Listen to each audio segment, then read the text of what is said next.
also see Navia and Clorinde over there? They look like they might have run into some kind of trouble. Let's go check out what's going on!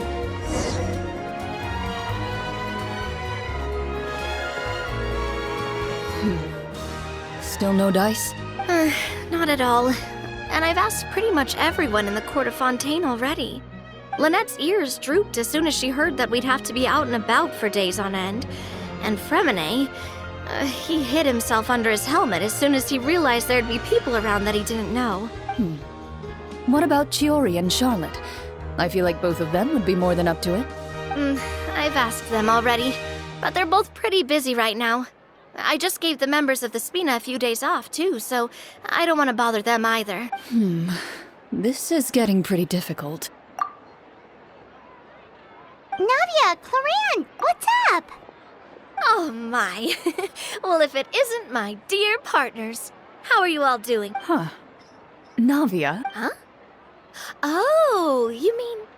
Yep, this is our chance. Do you need our help with something? Oh, precisely. My dear partners, we've got a huge problem right now that only you can solve. Whoa, for real? Absolutely. We've already exhausted all our other options. Traveler, Paimon, would you join us and play Marechaussee Hunter Judgment Day? Marechaussee what now? It's a new game script by the Tabletop Troupe, a local roleplay adventure club. Ever heard of the Tabletop Troupe? They put out games that allow you to participate in a story and roleplay characters with your friends.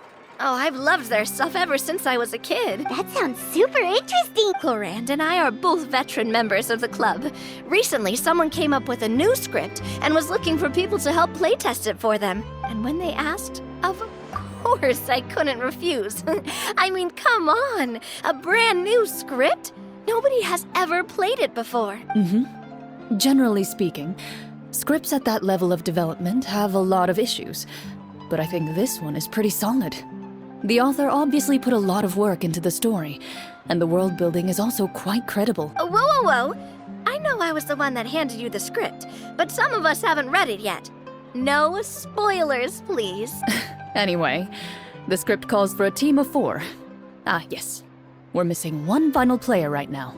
So, you're saying you'll help us out?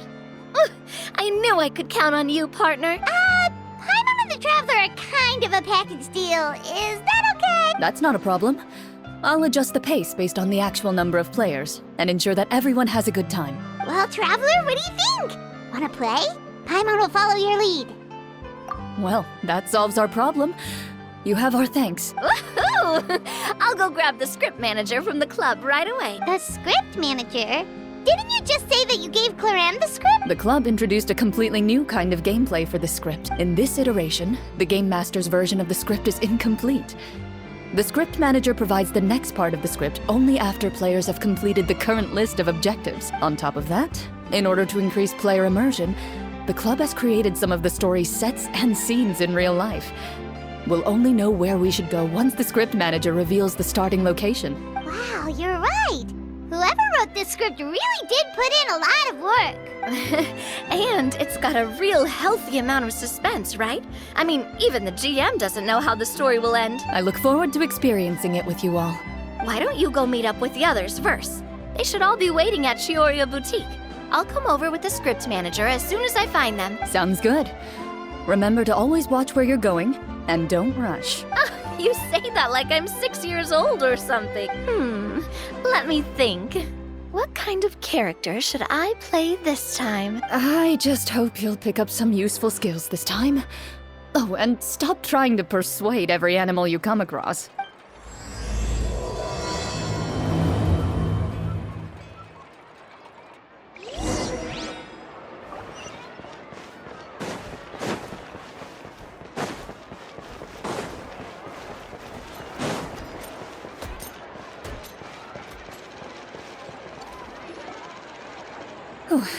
Sorry to keep you waiting. You're back! Huh? And you've got the Traveler and Paimon with you too! What a pleasant surprise. I assume you'll be joining us for the game then? Linny, Farina! Paimon didn't know you were playing too.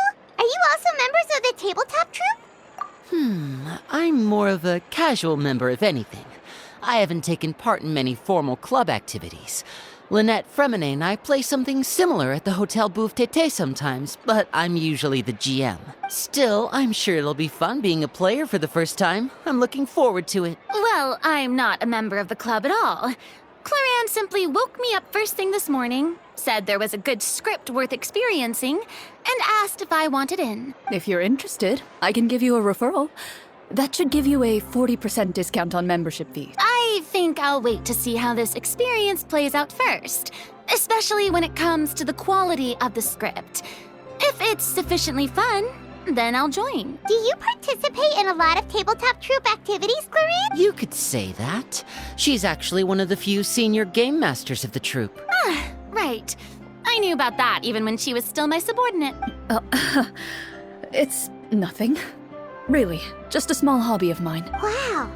Hyman's so used to seeing you be all upstanding and intimidating as the champion duelist. It's kind of hard to imagine you role-playing with a bunch of friends. Surely you jest.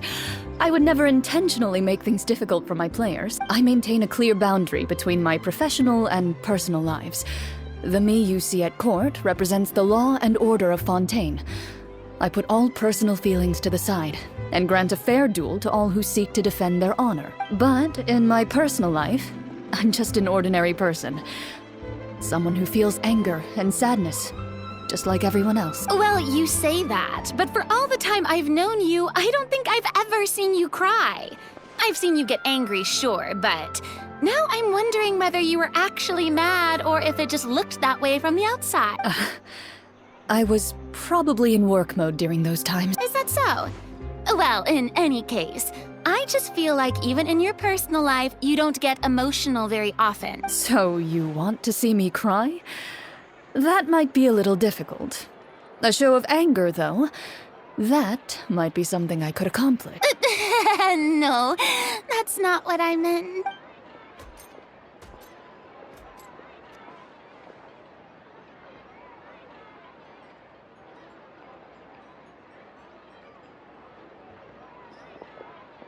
I'm back!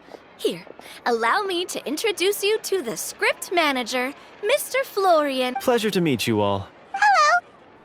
Wait, are you a champion duelist too, Mr. Florian? Oh, no. This is just the costume provided by the club. I occasionally play a few of the roles in my scripts. That sounds like a lot of work. It's nothing. It's the least we can do to give the players a more immersive experience. Anyway, allow me to give you a brief introduction of the script. This script was adapted from the real history of the Marechaussee Hunters. You all will play the role of hunters from a bygone era and resolve a series of events unfolding in the capital. Paimon's not super familiar with the history of the Marechaussee Hunters. Is that a problem? Oh, no problem at all. I can give you a brief rundown. So, basically, Marechaussee Hunters were people who dedicated themselves to hunting monsters and protecting the city by using a special swordsmanship technique passed down over generations. Their story can be traced back to the ancient Remurian dynasty, as well as the first hunter, Cassiodor. But I'll leave the finer details for you to seek out and discover later. And I'll provide additional commentary as the story progresses. In that case, brave hunters, are you ready to set out on an unknown adventure? Whoa, just one sentence and it's like we're in the story already. Aha, I see many a determined gaze before me. Very well, head over to this location and begin your heroic journey. So, as we follow the story, it leads us to specific scenes? Ooh, sounds pretty innovative. What does the message in the envelope say? It's the exact location of the scene, as well as the formal permission to use the venue. Seems like they have everything prepared. Please check all your belongings, everyone, and make sure you haven't forgotten anything. Once you're ready, please follow me to the designated location. Sounds good. Hunter Squad, move out!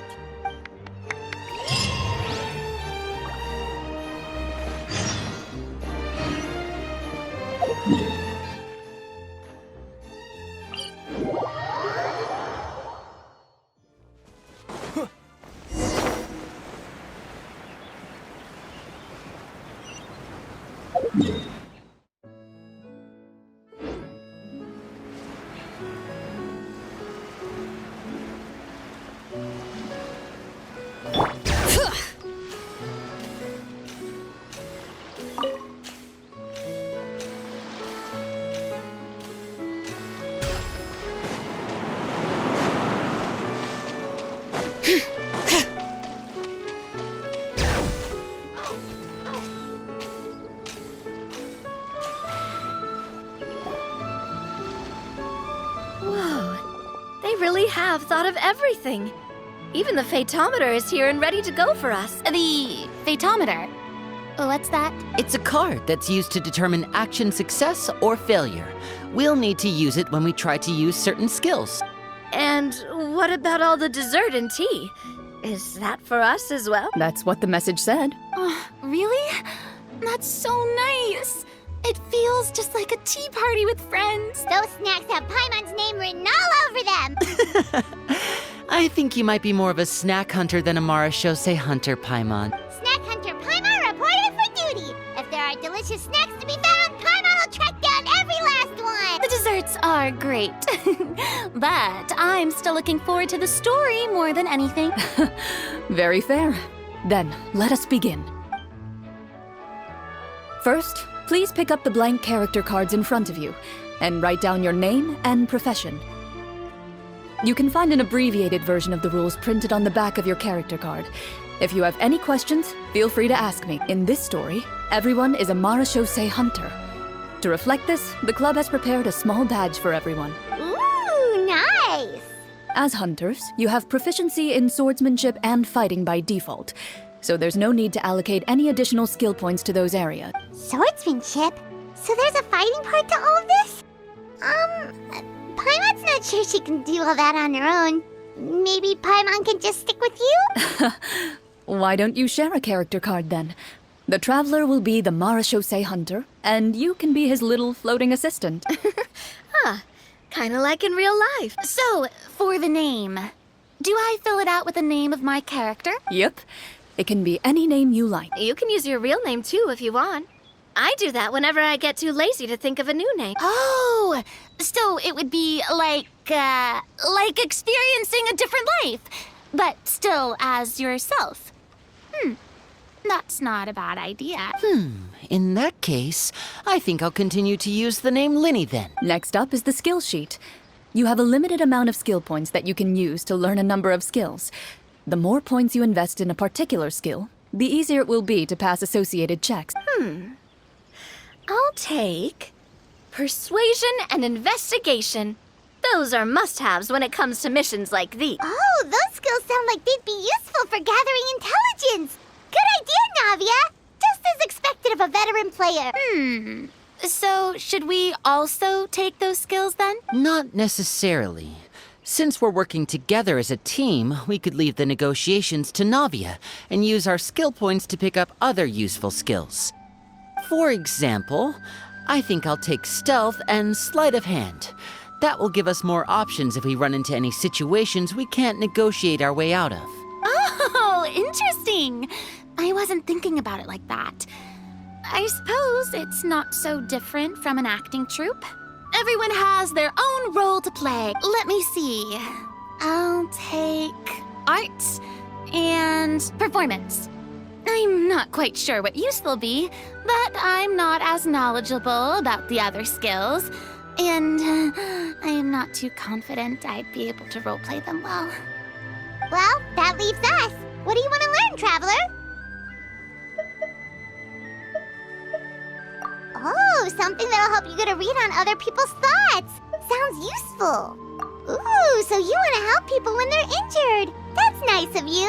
So what do you think? Are you sure you want to learn these two skills?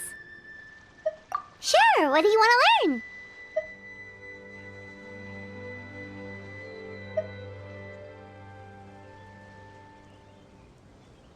Ha!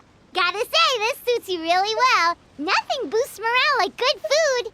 Ooh, so you want to help people when they're injured. That's nice of you. So what do you think? Are you sure you want to learn these two skills? Let's see. Oh, looks like you each have enough points to choose one final skill. You've all picked such classic skills.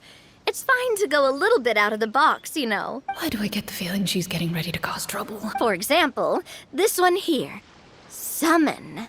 Doesn't it sound super mysterious and cool? Oh, I saw that one just now as well. The description says, this skill can be used under certain circumstances to summon characters or creatures that fit the script's world-building rules. The script's world-building rules, huh? But how are we supposed to know what a Marashose hunter can summon? Oh, that's not for us to worry about, my friend.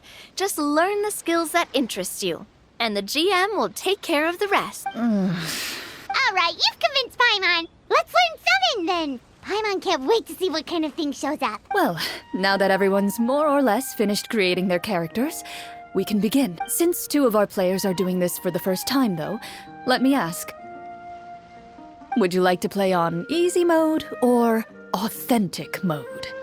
What's the difference between the two? Well, in role-playing games, the story sometimes changes based on the decisions of the players and the results of the Fatometer. For example, if you fail a check, that means you cannot use the target skill in that scenario. A critical failure may even result in further negative consequences. If you choose to play in authentic mode, every time you elect to use a skill, you'll need to use the Fatometer to see whether you succeed or fail, and face any consequences that may follow. If you choose easy mode instead, every check will be successful by default, and you won't have to worry about luck playing a factor.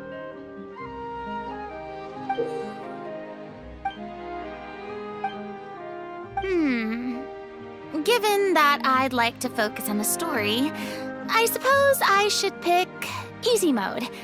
I'd feel bad if I brought the team down by failing my checks. Huh?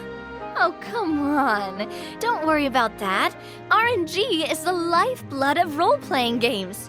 I'm going with authentic mode for sure, never knowing what you might have to overcome. Ugh, doesn't that sound exciting? I'd rather be mentally prepared for what might happen. All right, then I'll mark down Farina for easy mode. All her checks will be successful by default. As usual, Navia and Linny will play on authentic mode. What about you, dear partner? How would you like to play? Are you sure?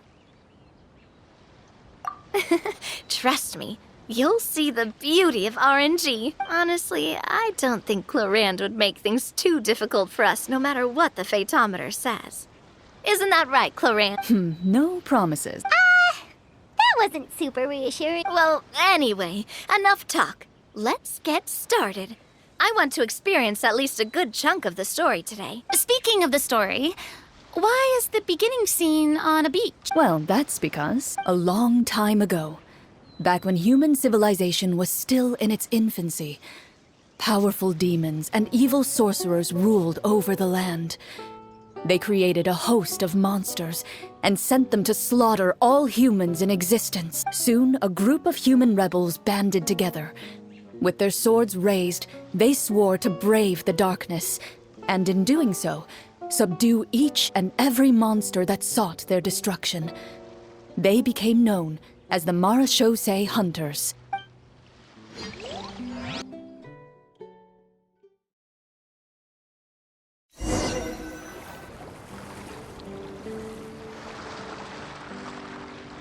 Sometime later, as a member of the Marashose Hunters, you receive a commission. Following the address provided on the message, you take a boat and arrive at this strange city. As you inhale, you can taste the slightly salty air of the docks as you begin to survey your surroundings. There aren't many people in the vicinity, but you do take note of a few others who, like you, seem to be sizing up this place. Your eyes meet, and you realize these people are fellow Marashose hunters, likely led to this location after receiving the same commission as you. You're all Marashose hunters too, right? Allow me to introduce myself. The name's Navia, monster hunter by trade and helpful neighborhood businesswoman on the side. What say you to traveling together? We can help each other out on the road. Okay, count me in. My name is Linny. I've been wandering since I was little and picked up a few less than legal tricks along the way. I was adopted by a Marashose hunter and later chose to follow in his footsteps. Is this where you introduce your character to everyone? It sounds like they've done this dozens of times. My name is Farina, and, I grew up in a noble family. I always had a strong interest in performance and the arts. Even though I'm a marche-say hunter, what I really want is to be a performing artiste. Hey, that's really cool. You can do it, Farina. That's exactly how it's done. Paimon is Paimon, a good friend and companion to this Marachose hunter right here. I've been studying the culinary arts since I was a child. I hope my delicious food can help boost people's spirits. That's wonderful. I'll be looking forward to your cooking during our adventures together. Well, if we're all here for the same commission, why don't we take some time to confirm what we need to do? You open your envelopes at the same time. The message reads, "To the honorable and trustworthy Marachose hunters, our kingdom is currently facing a grave crisis. The lands outside the capital have been overtaken by monsters, and our people are being led astray by forces of wickedness. We beseech you, please help us resolve this crisis and return peace and stability to our home." The layout of this city looks super familiar. It kind of reminds Paimon of Mondstadt. The scriptwriter must have used a real-world city as a reference when coming up with the map. As experienced hunters, the layout of the city reminds you of places once traveled. You recall the sight of tree-lined streets and the gentle tranquility of days gone by. Yet, as you regard the city in front of you, it appears to be little more than an empty shell. Its hollow gates are open to you, beckoning you to come forth and bring salvation back to the town. I carefully read every line of the letter and turn my attention to the signatures at the bottom. Who issued this commission to us? You see a long string of unfamiliar names. It would seem that many of the residents of the city issued this commission together. They sensed that things were not right within the kingdom and sent a distress signal to the outside world. In that case, why don't we take a walk around the city and see if we can learn anything from the local residents? Oh, good idea. We might be able to get some leads on the monsters and bad guys we're after. You look up and see a tavern nearby.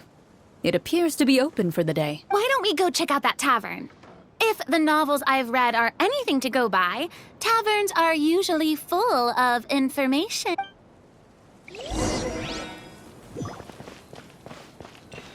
As you approach the tavern, you find a plainly dressed woman standing nearby.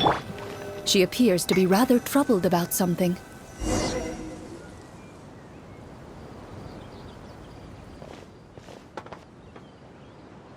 Greetings, friend. Lovely weather we're having today, don't you think? Oh, hello. I suppose you're right. The weather today is quite lovely. If only those monsters out there would stop causing trouble. It seems like every character included in the script has a certain amount of useful information to offer. If we keep asking questions, we might be able to get some good leads. Oh, come now. Don't be sad. Life is all about optimism. Oh, that reminds me. What did you have for breakfast this morning? I don't think that's the kind of question we're supposed to ask. Nothing turns a frown upside down like good food. How about some macarons? I could make you some. You didn't even take cooking as one of your skill proficiencies. That's not necessary, miss. Excuse me for saying this, but you don't really look like a chef. Besides, I'm not really a fan of sweets. So you're someone who barely smiles and doesn't like sweets. You're really starting to remind me of this one friend of mine. Hey! Did she just... me? Clorinde must have broke character for a second. This isn't getting us anywhere. Traveler, maybe you can think of something.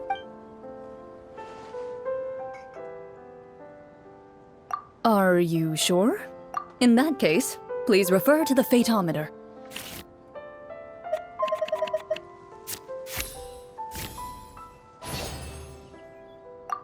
Whoa, it was a success! You remain silent as you prepare a pot and fire to use for cooking. The woman stares at you with her mouth agape as you skillfully cut the ingredients and toss them into the pot. After some time, a rich aroma begins to fill the air. Even a passing cat can't help but stop in its tracks and look up in anticipation. Please have some food. Who knows, maybe you'll feel better after eating something delicious. Whoa, that's amazing. Wait. So as long as you pass the check, you can pretty much do anything? And it won't be seen as absurd? Oh, thank you. You were right. This food really did make me feel better. So, what had you so worried earlier? Could you tell us a bit more about it? Okay, let me fill you in. A horde of monsters suddenly appeared near the capital recently, so all the guards were dispatched to fight them. Do you remember when those monsters appeared? I'm not completely sure. All I know is that my husband was dispatched to fight them 3 days ago. Do you know where he was sent? It all happened so fast. When we said our goodbyes, he couldn't even tell me where they were sending him. You have our thanks, friend. We'll find and defeat those monsters as soon as possible. Thank you. Don't worry. We'll find him. Just try to remain optimistic and wait for good news. We don't always get to choose what happens to us. But we do get to choose the little things, like what we eat and how we respond to the things life throws our way. I hope that one day, you too will recognize the power of something as small and inconsequential as a delicious dessert. I'll do my best. You bid farewell to the woman and continue your journey further into the city.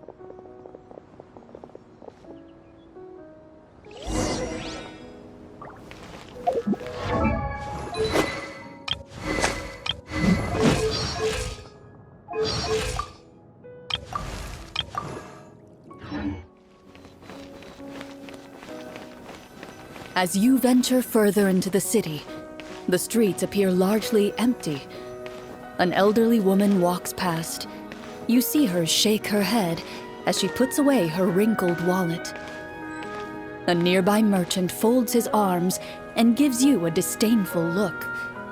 You get the impression that he's someone who has long gotten used to the sight before him.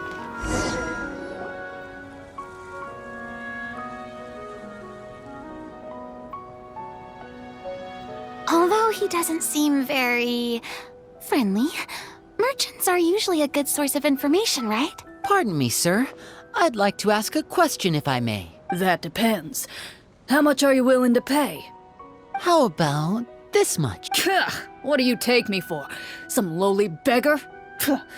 You can't even buy half an onion with that amount. Surely an onion can't be that expensive, right? What do you know? War's nearly upon us. Everything costs several times what it did before. If you're not gonna buy anything, then scram. Whoa, what a nasty guy. Maybe we shouldn't even bother talking to him. But he still might have information we need. Traveler, can you think of something? Sir, we came to this city to solve the very problem you seem to be referring to. The war you mentioned, would it happen to be against the monsters outside the city? If you happen to be well informed and know a thing or two about what's going on, we'd appreciate it if you could share that information with us.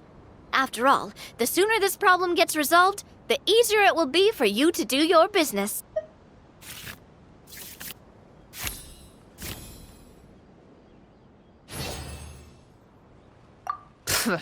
Well, things are basically as you said, young lady. Those monsters are camped outside the city, and they've been destroying all our trade routes. We have limited reserves within the city, so if this continues, we're all gonna be in big trouble. Wait, you're saying no one has put a plan in place to distribute supplies or maintain order? We could all starve, and those nobles in the palace wouldn't even break a sweat. Who knows? Maybe they've been in cahoots with the monsters all along. That is concerning. All right. That's all the information you need, right? Off with you now. I've still got business to do. You know, if you smiled a little more, you'd definitely get more business. And I bet that would make your life just a little bit sweeter. I'm not saying it's guaranteed to work. It's just a tip. Should we try to go somewhere with more people? Oh, how about the city square? Follow me.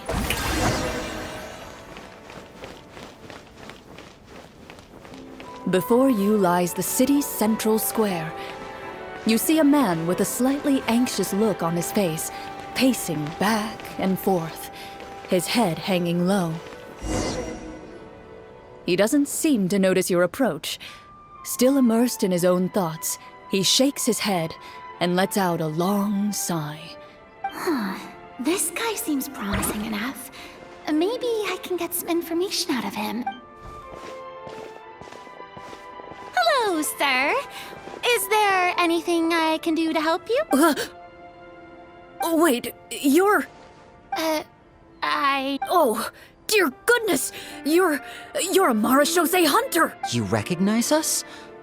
Ah, are you one of the people who wrote the commission letter? Yes, yes! Oh, I didn't expect you to actually come. Oh, what great news! The city is saved! What happened here? Alas, we once lived comfortable, carefree lives. This city used to be free of monsters. The first Marashose hunter, Casiodor, the Golden Hunter, he was the one who drove them back. However, monsters have once again surrounded the city.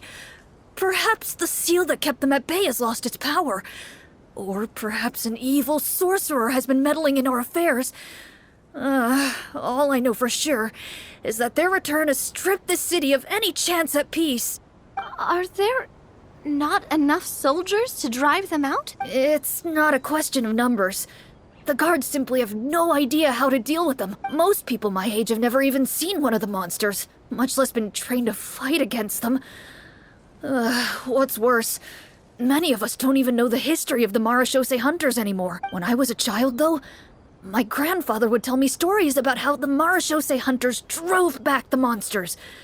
So, on the off chance that something might come of it, I decided to reach out to you. To be perfectly honest, I was starting to think all those stories were just tall tales. But now that I've seen you in person, I finally know that it was true. Well, you can rest easy, friend. The righteous and formidable Marashose hunters are on the case. The man is touched by your determination and resolve. His eyes begin to well with tears of relief. Still, if we are going to hunt the monsters, we need to know where to find them. Can you give us any leads? All I know is that the area outside the city is dangerous. I'm afraid I can't point you toward a specific location. Oh, although, if you leave the capital through the main gate and follow the road, you should run into a group of guards. They might know more about where to find the monsters. I see. We'll go look for them then. All right, be careful. Oh, and one last thing. The monsters outside the city are just part of the problem. There are evil sorcerers inside the city as well, so be on your guard. They're actively working with the monsters, and have corrupted the court ministers with malicious magic. They're the reason why, even inside the city, everything has been a giant mess. Even one of our kindest ministers has turned into a boorish and unreasonable figure, interested in nothing but enacting laws that exploit the people. Who knows how much longer we'll be able to go on like that. Talk about being stuck between a rock and a hard place. I feel bad for him.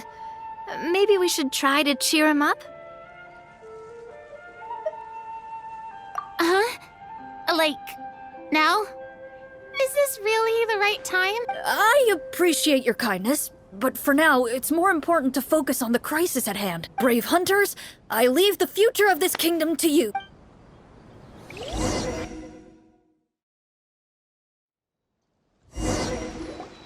If I understood correctly, there are currently 2 problems in the kingdom that need solving, right? Exactly. We need to defeat the monsters outside the city and take down the evil sorcerer stirring up trouble from within. But which problem should we tackle first? Well, this seems like a good moment for a break. Take some time and discuss what you want to do. Let me know when you've made your decision. I really didn't expect the people in the city to keep us at arm's length like that. I totally thought the hunters would be treated like heroes. Well, Clorinde said the script took cues from the real history of Fontaine, right? Maybe the real-life Marashose hunters were also treated like that. I wouldn't say it's a perfect representation of history, but there are definitely some similarities. Would you like to hear more about it? Sure. As long as it doesn't spoil anything in the script. You brought up bits and pieces of the Hunters' history before, but it was all in passing. Paimon wants to know too! The Hunters were super powerful, right? Were they all from a special line of supernatural beings or something? Kind of like the yokai in Inazuma? No. All Marashose hunters were ordinary mortal fighters. The only thing that set them apart were the special sword techniques passed down over the centuries. Huh? So you mean anyone could become a Marashose hunter? In theory, yes. All you would need to do is survive the rigorous training and master the swordsmanship techniques required to fight the monsters. Still, most people dropped out at the early stages, and others called it quits the minute they saw a monster in person. To become a hunter, you must be strong in both body and mind. What kind of monsters did the hunters fight exactly? Oh, and the evil sorcerer the script mentions. Did they exist in real life too? The land of Fontaine once played host to an ancient dynasty known as Rapperia. After that dynasty fell, monsters began to appear, intent on obstructing humans from establishing a new social order. One of the ancient sorcerers of Rapperia used his power to assemble a formidable army of golems. He sought to use that force to establish himself as king. Now, wait a second. Don't tell me that guy was the inspiration for the evil sorcerer in the script. We still haven't found any in-game information on him yet. So, why don't you talk about someone else for now? Well, I wasn't planning on going into anything you might be able to find out in the game. But if you want me to talk about something else, then... how about Casiodor, the Golden Hunter? Or Egeria, the ex-Hydro Archon? Wait, but those people are all from a super long time ago. Where did you learn all this, Clorinde? From my master. Huh. By master, you mean Miss Petronia? Someone you know? Absolutely. Miss Petronia and my father were good friends.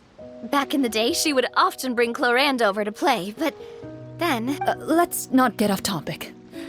Anyway, back to what I was saying. Responding to Egeria's call, a number of warriors followed Casiodor into battle against the monsters. This group of warriors, under Casiodor's leadership, became known as the Marashose Hunters. Yet, as Fontaine entered an era of peace, their work gradually became obsolete. The Marashose Phantom, originally an association made up of hunters, eventually came to be predominantly comprised of Melusines. Ah, I see. That explains why most of the people in the script have forgotten the hunters or think of them as nothing more than a legend. Is that really a bad thing, though? It can get tough always being the one shouldering everyone's expectation. Depends on who you ask, I suppose. If the name of the organization no longer commands respect, investigative work is bound to suffer. Speaking of investigations, which problem should we tackle first? Monsters or evil sorcerer? I vote monsters. That's the main duty of the hunters, right? We can come back to the sorcerer later. Well said, Miss Farina. Plus, if the sorcerers really are the masterminds behind this whole thing, defeating the monsters could give us some clues on their intentions as well. What about you, partner? What do you think?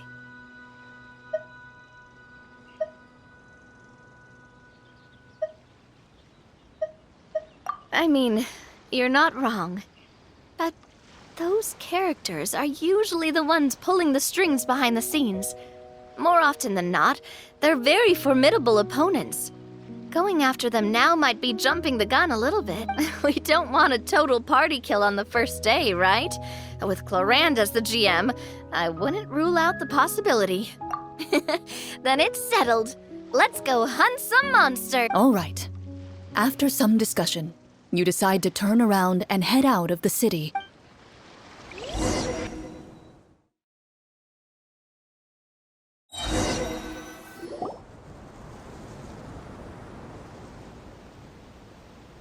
Let's take a look around, like that guy said.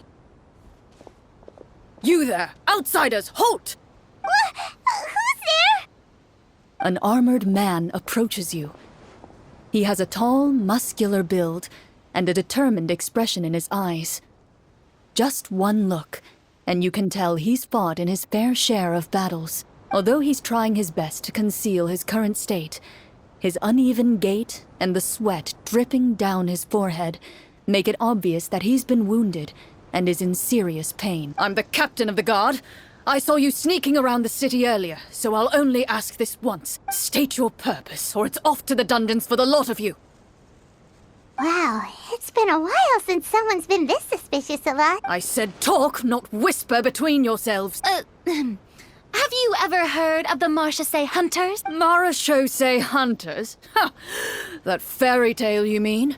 What, you expect me to believe you're one of them?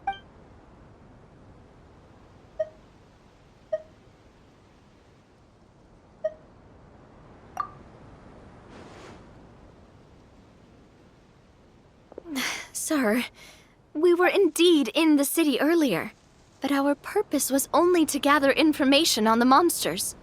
We're here to help the city and all the people within it. Your guards are still fighting the monsters as we speak. They could be seriously wounded and in grave need of support. You need all the help you can get.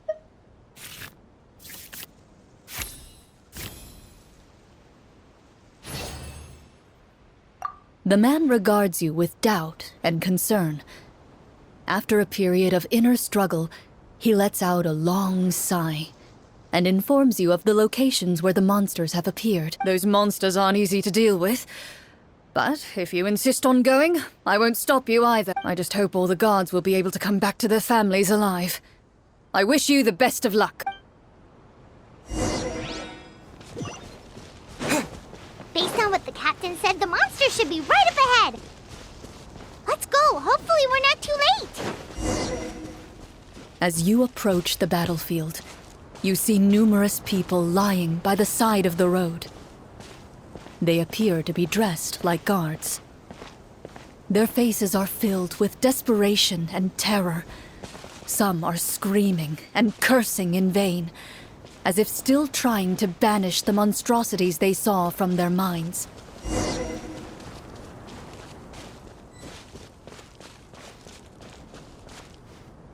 A few of the wounded look up at you in shock and disbelief.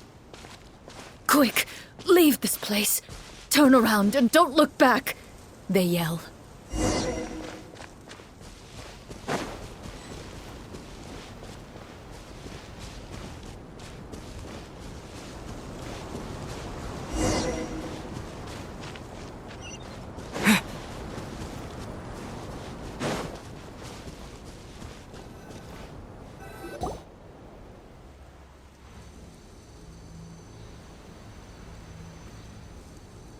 This is the place he mentioned, right? You see broken iron swords scattered all around you, and downed trees riddled with terrifying claw marks. All the signs point to one thing. A truly devastating battle just took place here. Be on your guard, everyone. The monsters might still be around. Before you can finish your sentence, you hear rustling sounds from the surrounding bushes. The monsters have emerged. They close in on you without fear. You get the impression that, in their bloodthirsty eyes, you're just another meal for them to devour. A little help here! This thing wants to eat Paimon! Your battle round begins now.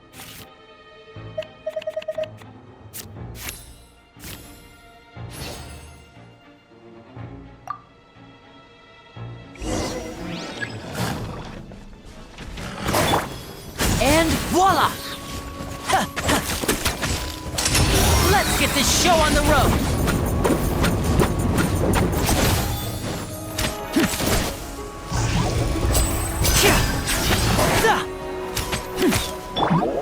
Shower me with praise! The next battle round begins now. Your name on it!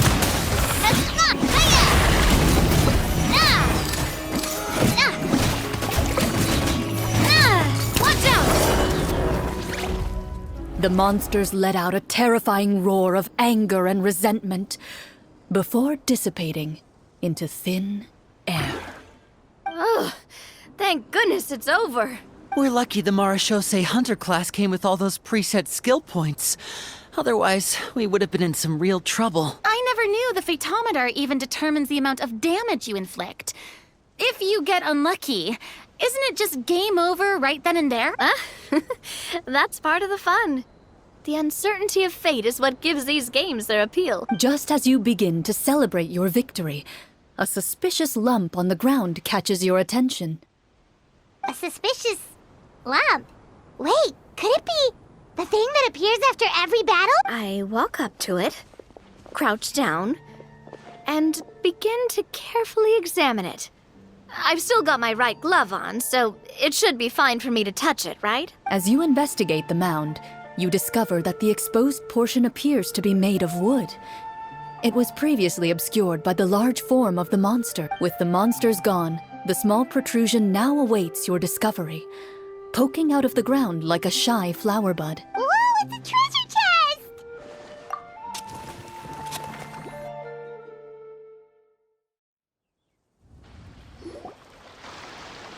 With everyone's help, you successfully excavate the wooden chest from the ground, even without opening it.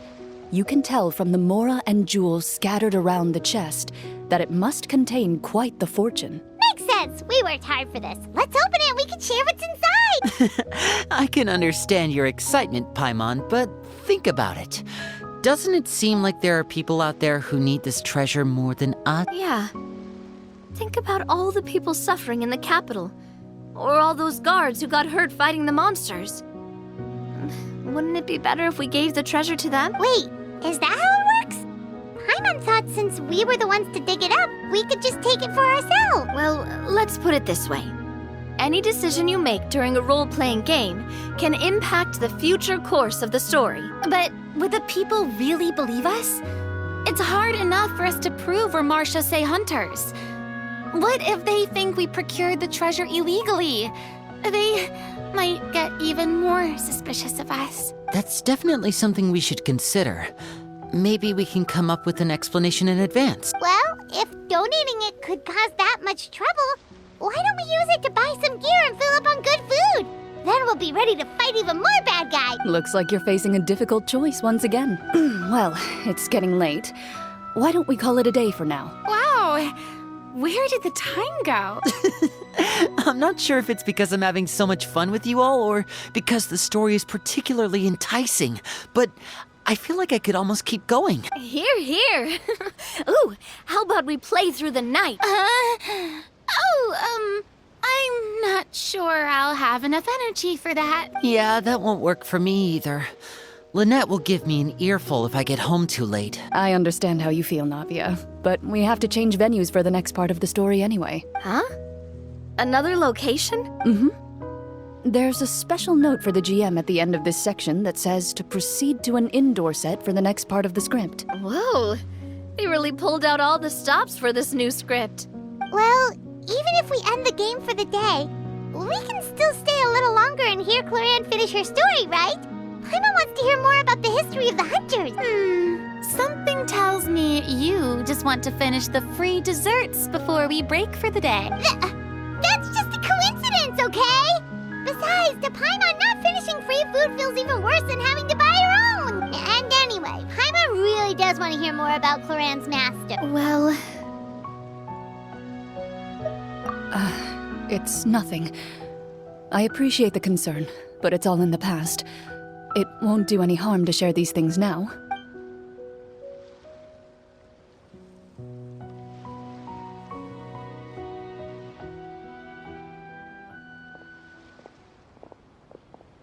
My earliest memories are of living with Master. According to her, she saved me from certain people of ill repute. My birth parents had left me behind some time before that. What a heavy beginning for a life story. Master was a fascinating individual. If inexperienced in the ways of raising children, my first ever toy was a short sword. Although I suppose it wasn't so much a toy as something Master removed from her waist and handed to a noisy child in need of distraction. Oh, wait, so she handed an actual sword to a child? Isn't that dangerous? Did you hurt yourself? Of course I did. I cut my palm and bled quite a lot. But Master was not concerned.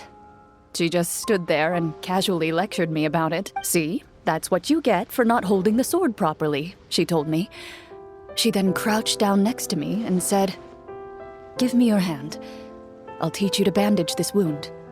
After that, It's time to learn how to truly hold a blade. Excuse me for asking this, Clorinde, but how old were you exactly when all this happened? Probably around, 3, give or take. 3?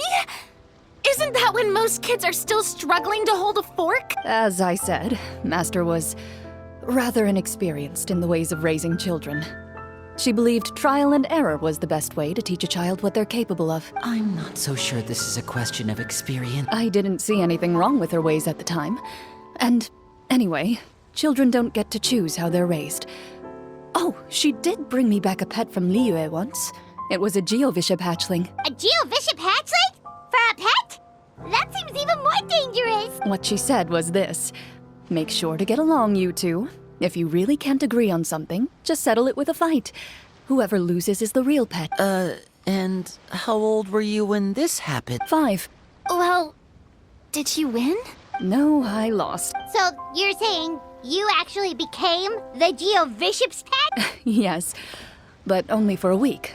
By the end of that week, I defeated it in combat, and we've shared a cordial relationship ever since. That really doesn't sound like the kind of childhood someone should have. Later on, I gradually understood that Master most likely didn't know any other way to raise a child.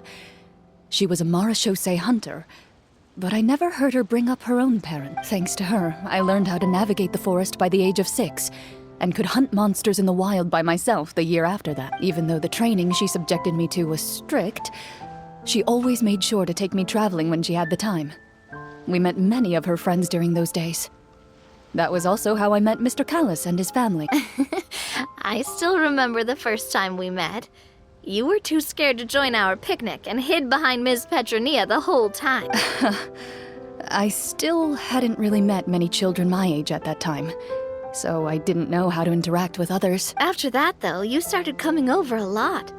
You loved challenging people to shooting competitions, remember? I don't think many members of the Spina ever beat you in one of those. I had a lot of fun during those days. I enjoyed them too. Oh, do you remember that one time we went exploring around the Spina together? We overheard Papa call your master Fontaine's Protector of Justice. We tried to pretend like we never heard anything, but you nearly let it slip that one time. Protector of Justice? Oh, wait, you mean that vigilante hero from 20 years ago?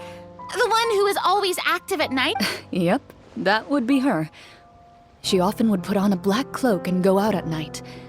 I never knew where she went or what she was doing. Until, like Navia said, we overheard the truth from Mr. Callis that night. 20 years ago, huh? I still remember the guards leaving all kinds of witness reports about her on Nervalette's desk. My apologies. Oh, there's no need to apologize. You had nothing to do with it.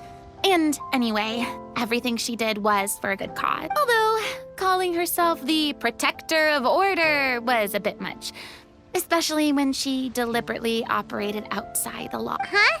When did the Protector of Justice become the Protector of Order? Oh, she had a bunch of code names.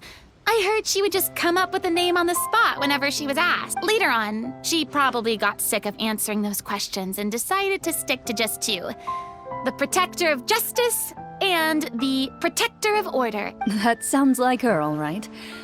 I bet she forgot which of the 2 she'd use by the time she got back each night. Well, she certainly sounds like a fascinating individual.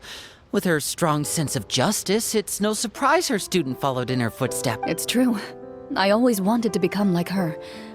Someone powerful, independent, and with a strong sense of conviction. But she suddenly disappeared the night I turned 10 years old. Disappeared? What happened? I have no idea. She didn't even leave a note. I was never able to find out where she went. That night, I was celebrating my birthday at Navia's house. But Master never came to pick me up. When I returned home on my own, it was to an empty house. When she still didn't appear after a few days, I went to Mr. Callis's house to ask about her whereabouts. But he only shook his head. Papa probably didn't know either. I know he sent a few people to investigate the matter in secret, but they never found any credible lead. Don't worry, I understand. To be perfectly honest, given Master's personality and way of doing things, It all made a lot of sense. If I had to guess, I'd say she probably used it as an opportunity to force me to become independent. Just like how, when a litter of kittens reaches a certain age, the mother willingly leaves them behind. Were you upset, Clorinde? I was at first, but not anymore. I don't believe Master would suddenly disappear for no reason. There must have been something she just had to do. Well, despite everything, you still managed to follow in her footsteps and become the greatest champion duelist in all of Fontaine. You're practically a living symbol of law and justice. I suspect my position would be far too by the books for her. Master always did whatever she pleased. But you're right. I suppose I do take after her in some ways. Who knew Clorinde had such an interesting past?